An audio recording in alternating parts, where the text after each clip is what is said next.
Do you love a good Christmas movie? Me too. If you're looking for something fun to watch this holiday season, here's some Christmas movies you may or may not have heard of that you definitely don't want to miss. My name is Chris, and normally we talk about making films, but today we're going to talk about watching them. First up is A Boy Called Christmas, and if you like origin stories or fantasy quests, then this is the Christmas movie for you. It's always interesting watching an origin story when you know where the story is going to end up, but this movie shows you that it's definitely worth the ride. Nicholas sets out on a journey to find his father, who is searching for the fabled village of the elves. One of the things I appreciated about this story was the transition as they went back and forth between the story and the telling of the story. There were little details that blended the two that made the transitions from present day to the world of the story flow seamlessly. If you enjoyed A Boy Called Christmas, then you may enjoy this Norwegian film, Journey to the Christmas Star. One thing to note is this film is dubbed in English, but the voice actors did a good job, and as a family movie, subtitles would have been the wrong decision as this would have alienated the younger viewers. This story finds Christmas and the kingdom itself in peril, but not just from the usual decline in Christmas spirit, but from evil forces seeking to destroy the season of goodwill. In fact, we're on the verge of the Christmas star disappearing forever. Some of the things I loved were the wonderful Northern European-inspired mythology, a different era than the usual Christmas story, and just wonderful production design. A Muppet Christmas Carol is not only a good Christmas movie, it's one of the best renditions of Charles Dickens' A Christmas Carol on film. Its greatest strength is in a decision by Michael Caine to play the part as straight as possible, never once letting up on the fact that he's surrounded by puppets. One of the more ironic things about this take on the classic Christmas story is that it actually is more true to the original story than many of the other tellings that aren't filled with anthropomorphic puppets. Because of that, the story is truly magical, and you really feel the emotion of this timeless tale. So much so that they actually cut out a poignant scene because an executive thought it was too sad for children. I guess they've never watched anything by Don Bluth. Now, the cool thing is this scene is available on some of the discs and under extras on Disney+. However, the only way to watch this film in its uninterrupted entirety is on an older format. That said, rumor has it that this sad song will rejoin the film in a 4K restoration and re-release. One of the things I love about this film is that it's a great adaptation, has some fun effects, and it's so immersive that you forget that most of the characters are actually just puppets. The Christmas Dragon is another unusual telling of the traditional Save Christmas story. It does, of course, take place in a world where cynicism and disbelief have taken root, but that world is the Middle Ages, and there's dragons. In this tale, a group of orphans goes on a quest to literally save the magic of Christmas. It's a truly magical story about overcoming fear, and a good reminder that there was always hope. If you watch this, definitely give it a chance, but if you like fantasy, there will certainly be something to enjoy in this story. Some of the things I liked about it is that it's not your usual Christmas movie. It's very unique, has some very beautiful sets, and it just goes to show that anything is possible.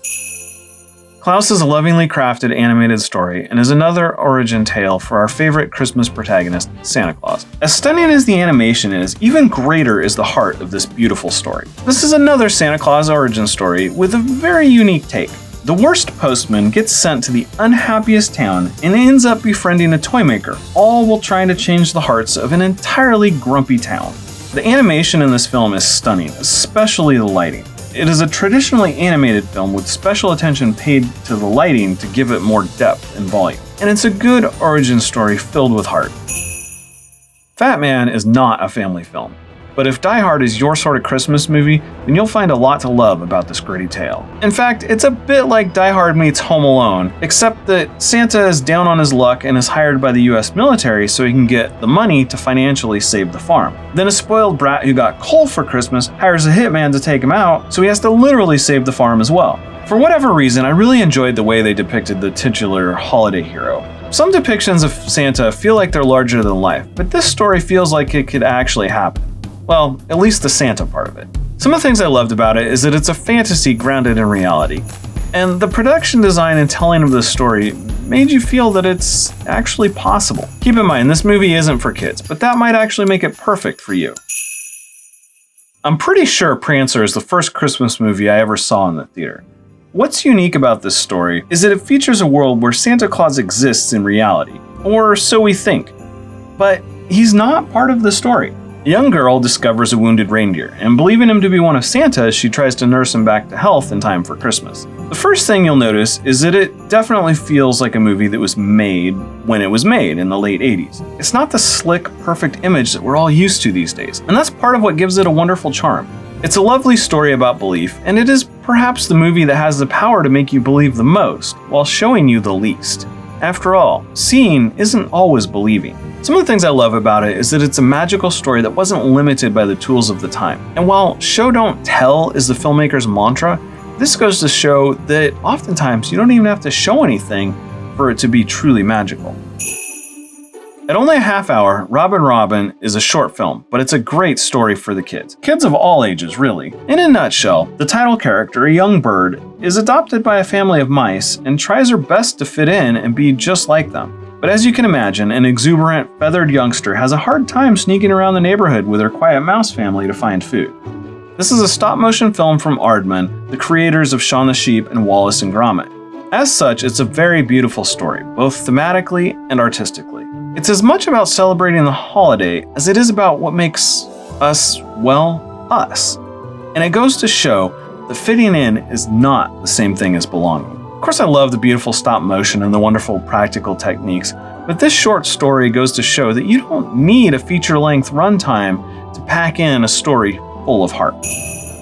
Get Santa is a fun film that finds our holiday hero arrested in a misunderstanding, because naturally, in a Christmas movie, no one believes Santa is real. But of course, if Santa's out of commission, Christmas will be canceled. Santa enlists the help of a boy and his unbelieving father to round up the reindeer, find his sleigh, and get Christmas back on track. While very similar to the normal American holiday tale, the setting alone was different enough to make it more than a clone of the usual Save Christmas story.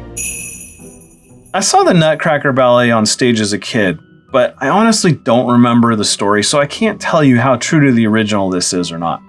Well, actually it's Disney, so I'm sure they changed a few things. That said, regardless of the source material, The Nutcracker in the Four Realms is a fun, epic holiday tale. In this story, we find Clara, an imaginative girl with her head in the clouds, whose imagination can't quite fathom the fantastic world she soon discovers. In typical Save the Epic Fantasy Kingdom fashion, we are soon transported across the various realms, where this land she's never visited has a very personal connection, and naturally is not all that it seems. Some of what I love about this film is it's a very epic fantasy, has lavish sets, and is led by a wonderful cast.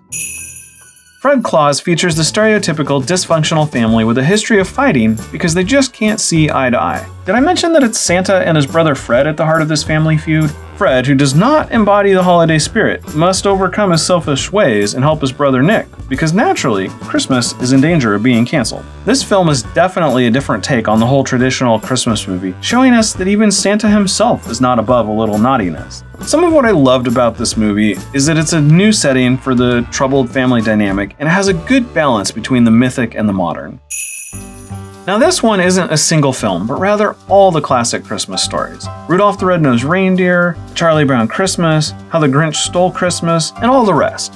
At least one of these films can be found on the must-watch list of near everyone. But if you can, be sure to check out some of the lesser-known films in these collections because they all have a wonderful charm. One thing I love about all of these is that no matter how they differ from recent films, they are still just as effective today. Because at the heart of a good film is a good story, no matter how it is told. If you're interested in any of these, the trailers for all the films are linked down below. Thank you for watching, and Merry Christmas.